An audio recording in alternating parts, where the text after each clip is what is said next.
الحمد لله رب العالمين والصلاة والسلام على سيد الأنبياء والمرسلين والحمد لله رب العالمين. الصلاة والسلام عليك يا رسول الله، الصلاة والسلام عليك يا نبي الله، الصلاة والسلام عليك يا جناب محمد مصطفى صلی اللہ تعالی علیہ وسلم.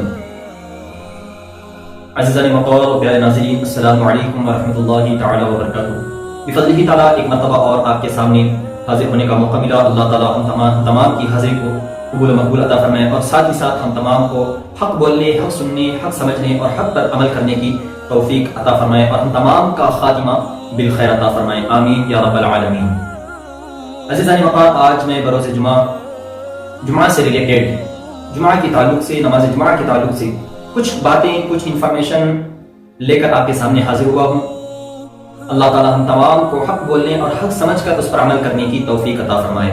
اس سے پہلے کہ میں اس پر گفتگو کروں، اگر آپ نے ہماری یوٹیوب چینل تعلیم شریعت کو سبسکرائب نہیں کیا ہے تو پھر براہ کرم ضرور کر لیں تاکہ آپ تک آنے والی ہر ویڈیو پہنچتی رہے. دیکھیں، آپ نے کئی ایسی مساجد میں نمازیں پڑھی بھی ہوں گی جہاں پر نماز جمعہ ہوتی ہے، اور آپ نے کئی چیزیں وہاں پر نوٹس کیے بھی ہوں گے. بعض جگہ، بعض مسجدوں میں ایسا ہوتا ہے کہ اذان ثانی جو دی جاتی ہے، اذان ثانی یعنی کہ جو اذان جمعہ کی نماز میں، جمعہ کی نماز کے وقت امام کا عربی خطبہ پڑھنے سے پہلے جو اذان دی جاتی ہے اسے اذان ثانی کہتے ہیں. اذان ثانی مسجد میں کہنا یا منبر کے سامنے کھڑے ہو کر کہنا یا امام سے کچھ دور کھڑے ہو کر کہنا، یہ ساری چیزیں شریعت سے ثابت نہیں ہیں، نہ تو اس کا کوئی شریعت سے لینا دینا ہے. یہ ساری چیزیں شریعت کے خلاف ہیں اور ایسا کرنا سخت شریعت کے خلاف ہے، تو ظاہر سی بات ہے کہ گنہگار ہی ہوگا. تو پھر اب ہمیں اذان ثانی کس طرح دینی چاہیے؟ تو پھر اذان ثانی کا جو حکم شریعت مصطفیٰ نے ہمیں بتایا ہے، شریعت نے جو بتائی ہے کہ اذان ثانی مسجد کے باہر دی جائے. مسجد سے باہر یعنی کہ بیرون مسجد. ایک ہوتی ہے اصل مسجد اور ایک ہوتی ہے مسجد ثانی. مسجد ثانی سے بھی باہر یعنی کہ جہاں پر صفیں ختم ہو جاتی، نمازیں پڑھنے کے لیے جگہ نہیں رہتی، وہاں پر کھڑے ہو کر اذان ثانی کہنے کی اجازت دی جاتی ہے. وہاں سے کھڑے ہو کر اذان ثانی کہنے کا حکم دیا جاتا ہے. یہ ایک جگہ. اور دوسری جگہ مسجد کے اوپر اذان ثانی کہنے کا حکم دیا جاتا ہے. اس کے علاوہ اور کہیں کھڑے ہو کر اذان ثانی کہنا ثابت نہیں ہے. شریعت مصطفیٰ سے بھی کہیں بھی اس کا کوئی لینا دینا نہیں ہے. اور یہ امام کی رسپانسبلٹی بنتی ہے کہ وہ اپنے مسجد کے مؤذن کو سمجھائے، کمیٹی والوں کو سمجھائے کہ مسجد میں اذان ثانی کہنا شریعت کے خلاف ہے، مسجد کے باہر اذان ثانی کہی جائے. اور اگر اس پر امام تاکید نہیں کرتا ہو، بتاتا نہیں ہو، تو امام ہی گنہگار ہوگا.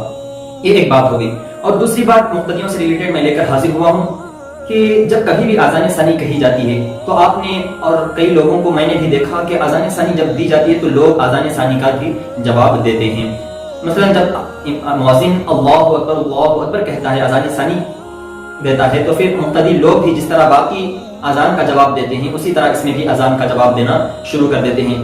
جیسے ہی مؤذن اللہ اکبر کہتا ہے تو پھر مقتدی حضرات بھی اللہ اکبر کہتے ہیں، یا پھر اسی طرح اشہد ان محمد رسول اللہ، اشہد ان لا الہ الا اللہ، لا حول ولا قوۃ الا باللہ، اذان کے جوابات دینے لگتے ہیں. تو پھر مقتدیوں پر اذان ثانی کا جواب دینا، زبان سے جواب دینا جائز نہیں ہے، یعنی کہ ناجائز ہے. تو پھر کس طرح جواب دیں؟ تو پھر شریعت کہتی ہے کہ دل میں اس کا جواب دینے، زبان سے دینا جائز نہیں ہے. اسی طرح اذان ثانی کے دوران گفتگو ہی نہ کریں. ویسے تو کسی بھی اذان کے دوران گفتگو نہیں کرنی ہے، لیکن خصوصی طور پر اذان ثانی کے درمیان بھی گفتگو نہیں کرنی ہے. یہ ایک چیز ہو گئی مقتدیوں سے ریلیٹڈ، نمازیوں سے ریلیٹڈ. اور ایک آخری چیز میں لے کر حاضر ہوا ہوں، وہ یہ کہ جب کبھی امام عربی خطبہ دینے کے لیے منبر پر کھڑا ہوتا ہے تو پھر مقتدیوں کا حال کیا ہوتا ہے؟ جس طرح دل میں آئے اس طرح بیٹھے ہوئے رہتے ہیں. کوئی ادھر بات کر رہا ہے، کوئی ادھر دیکھ رہا ہے، کوئی پیچھے مقتدیوں کو دیکھ رہا ہے، کوئی سنت وغیرہ پڑھ رہا ہے. تو پھر یہ ساری چیزیں جو ہے خطبے کے وقت جائز نہیں ہیں.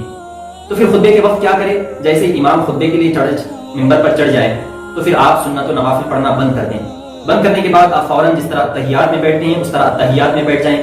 تحیات میں بیٹھنے کے بعد اپنے پہلے خطبے میں، جب امام پہلا خطبہ دینے والا اس سے پہلے اپنے ہاتھوں کو جس طرح نماز میں باندھ لیتے ہیں اس طرح تحیات میں بیٹھ کر باندھ لیں اور اپنی نگاہوں کو نیچے رکھیں اور غور سے خطبہ سنیں.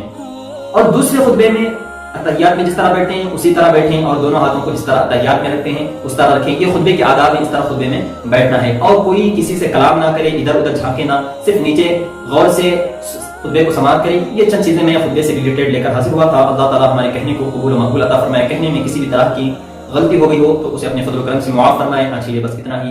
پھر ملیں گے. السلام علیکم ورحمۃ اللہ.